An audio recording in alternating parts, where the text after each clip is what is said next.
জীবন বাজি রেখে 5 তারিখে লক্ষ কোটি জনতায় নেমে এসেছে ফ্যাসিস্টের বিরুদ্ধে, রক্ত ফেকুর বিরুদ্ধে। যাদের হাত, যে শেখ হাসিনার হাত শিশু জনতার রক্তে রঞ্জিত, তাকে প্রতিহত করার জন্য অসীম সাহসে নিয়ে জীবন বাজি রেখে অবাক হলাম, আমরা বিস্মিত হলাম। এই খুনিদেরকে জায়গা দিল সেই ভারত। অর্থাৎ এই শিশু হত্যার পেছনেও সবচেয়ে বড় অবদান ভারতের। হাসিনাকে স্বৈরাচার বানানো, স্বৈরাচার থেকে মহাস্বৈরাচার বানানো, মহাস্বৈরাচার থেকে ফ্যাসিস্ট বানানোর সবচেয়ে বড় কারিগর হলো এই আগ্রাসী ভারত। বন্ধুরা আমার, আজকে খুনিরা সেখানে আশ্রয় নিয়েছেন, আপনাকে আশ্রয় দিয়েছেন। আপনি তো এই শিশু হত্যার দায়ী, আপনি ভারতবর্ষকে দায়ী। আমরা বাংলার মাটিতে শিশু হত্যাকারীর বিচার চাই। এই বাংলার মাটিতে আমি বিচার করবই আমরা, ইনশাআল্লাহ।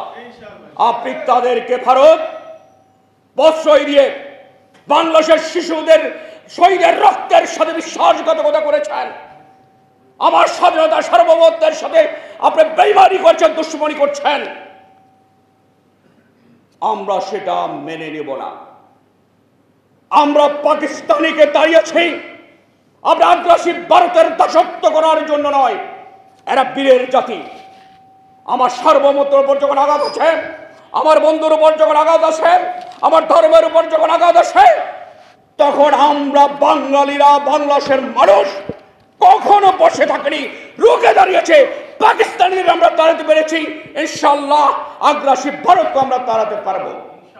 শেষ করবো আপনি একটি কথা বলে, এ ভারত একটা আগ্রাসী শক্তি। বন্ধুরা আমার, ভারতের আশপাশে যে রাষ্ট্রগুলো আছে, একটা রাষ্ট্রের সাথেও তাদের কোনো ভালো সম্পর্ক নেই।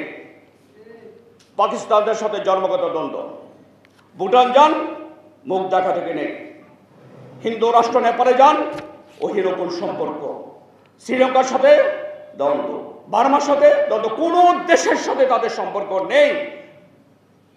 যারা তার প্রতিবেশীর সাথে ভালো আচরণ করে না, তাদেরকে আমরা সুপ্রতিবেশী বলি। কিভাবে? দুষ্ট প্রতিবেশী। ভারত একটা দুষ্ট প্রতিবেশী হিসেবে বিশ্বে স্বীকৃত। বন্ধুরা, তারা মানবতার কথা বলেন, মানবাধিকারের কথা বলেন। যখন কাঁটাতারের বেড়ায় ফালানির লাশ যখন ঝুলিয়ে রাখে, তখন কোথায় মানবতা যায়?